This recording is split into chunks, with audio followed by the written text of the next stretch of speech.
BNP পড়ে গেছে মানকে সিপাই পড়ছে যেটা হয় না, বলছে যে এইটা সংসদে আইন নিয়ে তারপর আমরা পাস করবো। এরা কয় না, আগে গণভোট হইতে হবে, আগে গণভোট হইতে হবে। এই জায়গায় আবার কি করলো, যেদিন এই জুলাই সনদে স্বাক্ষর করবে, জুলাই ঘোষণাপত্রে স্বাক্ষর করবে, সেই দিন যাইয়া পিকনিক করে এইতে যায়, কক্সবাজার যায় এনসিবি।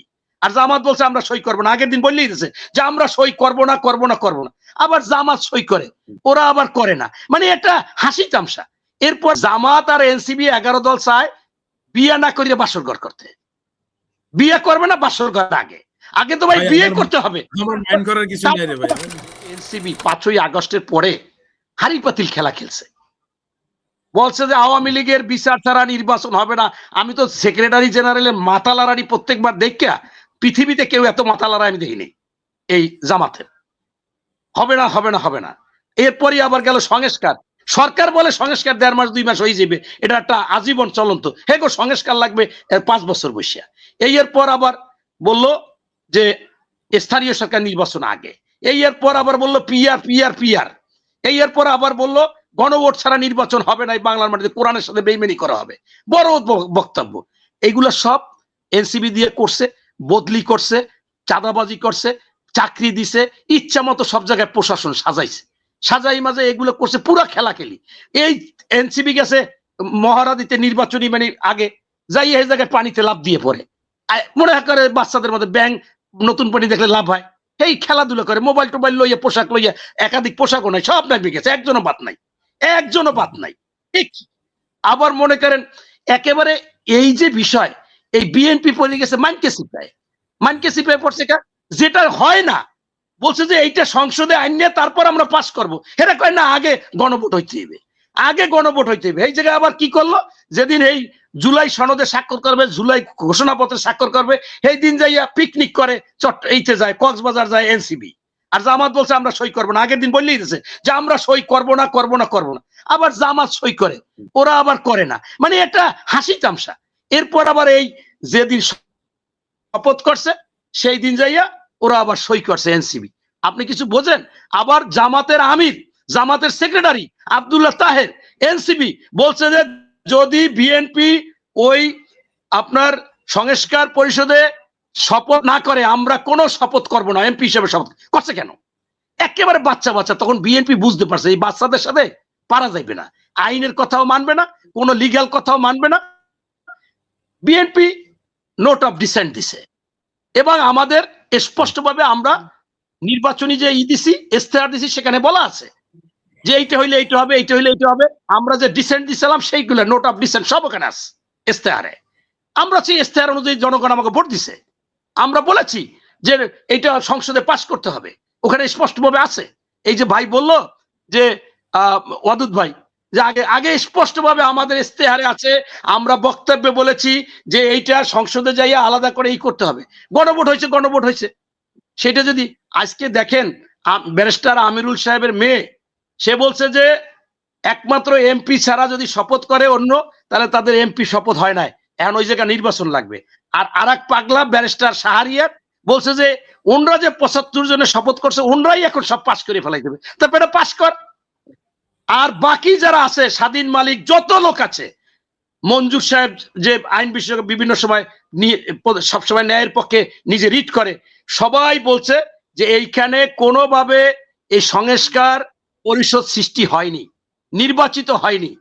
এখন যদি বলি, অদূত ভাই মাইন্ড করতে পারে, জামাত আর এনসিবি 11 দল চায় বিয়ে না করিয়ে বাসর ঘর করতে। বিয়ে করবে না বাসর ঘর, আগে তো ভাই বিয়ে করতে হবে।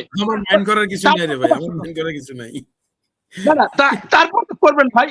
আপনি যদি বাচ্চাও দাবি করতে চান, মানে ইচ্ছা করেন, তাহলে তো বিয়েটা আগে করতে হবে। আগে তো বাচ্চাও হবে না, বাসর ঘর হবে না ভাই।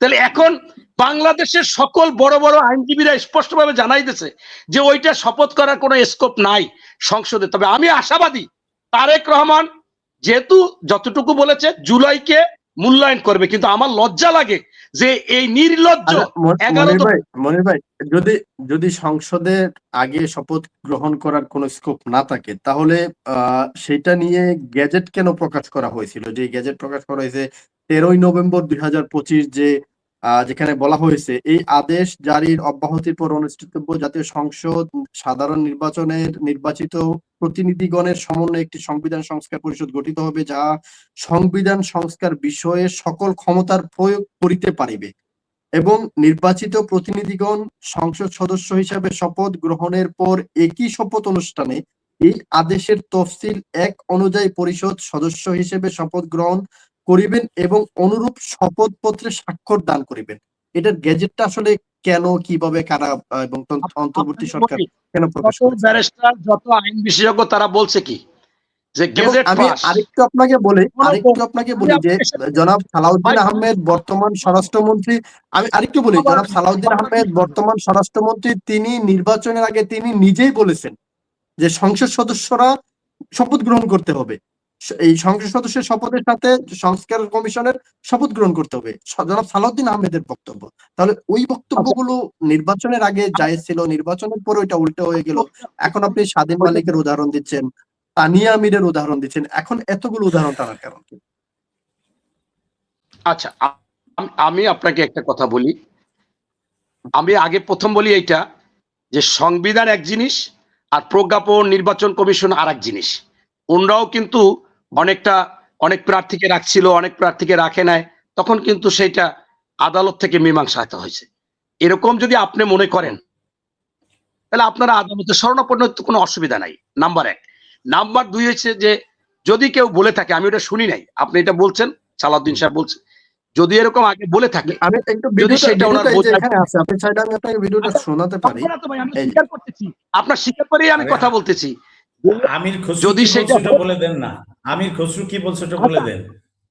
আচ্ছা, আমি আপনাকে তো বলতেছি ভাই, আপনার তো ওটা দেখার দরকার নাই।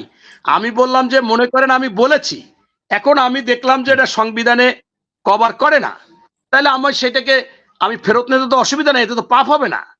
আমি তো বাংলাদেশের আইনকে মানি, শ্রদ্ধা করি, এবং আমি যেটা মনে হয় সংবিধানে ২০২৬ সালের নির্বাচনটা কি কভার করে? ২০২৬ এর নির্বাচন সংবিধান অনুযায়ী ২০২৯ সালে সংবিধান বিশেষজ্ঞ না, আমি যেটা দেখেছি ম্যাক্সিমাম লোক বলেছে, ওই ২ জন বাদে তানিয়া বলছে এক কথা যে ওনারা সংসদ সদস্য নাই, আর ব্যারিস্টার শাহরিয়ার বলছে এই ৭৫ জনই সবকিছু করতে পারবে। আমি আর কেউ বলে নাই, আর সবাই বলছে। শিশিরমণি প্রশ্ন করছে যে এই নির্বাচনটা তাহলে কেন হলো, প্রশ্ন করছে, উত্তর দেয় নাই। শিশিরমণির আজকেও আমি বক্তব্য শুনলাম যে তাইলে এই এমপিরা কেন নির্বাচিত হইলো, আর প্রশ্ন করছে, উনি ব্যাখ্যা দিন। এখন আমার কথা হচ্ছে যারা ব্যাখ্যা দিছে, আমি কমপক্ষে ৫০ জনের ব্যাখ্যা পেয়েছি, সেই ব্যাখ্যায় বলেছে যে কোনোভাবে এই সংস্কার পরিষদের শপথ নেওয়ার ইনাই স্কোপ নাই, এই পরিষদই হয়নি, কেমনে তারা নিবে? এটা সংসদে পরিষদ করতে হবে, করার পরে আবার ৩০০ লোকের শপথ নিবে, এইটা ওনারা বলেছে। এবং আমি যেটা বলতে চাচ্ছিলাম কষ্টের কথা, যে জামাত সহ ১১ দল নির্লজ্জভাবে এই হাদি এই বলছে যে জুলাইটাকে খাইয়ে ফেলাইছে, নষ্ট করে ফেলাইছে জামাত আর এই এনসিপি। ওর বক্তব্য আছে যতগুলো 50% বক্তব্য এই কথা বলছে। জামাতকে কখনো মানে কোন রকম একটু ই করে না যে এরা এই খারাপ কাজ করতেছে, এই দেশটাকে ধ্বংস করে দিচ্ছে, স্বাধীনতা সার্বভৌমত্ব ধ্বংস করে দিচ্ছে, এইরকম বলছে।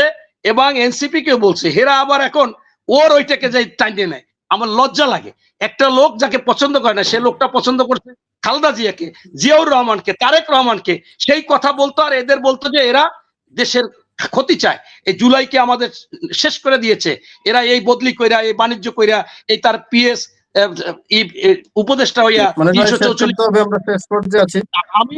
আমি মনে করি যে এরকম হবে। তবে আমার শেষ কথা হচ্ছে যে আপনার এই যে সংস্কার পরিষদের শপথ নেয়নি, এটা সঠিকভাবেই বিএনপি আছে এবং এটা এভাবেই ঠিক আছে। অবশ্যই জুলাই যোদ্ধাদের জন্য, জুলাইয়ের জন্য সম্মান ইনশাল্লাহ তারেক সাহেব দিবে, এবং তা আপনারা দেখবেন যে উনি কি করতেছে। ধন্যবাদ।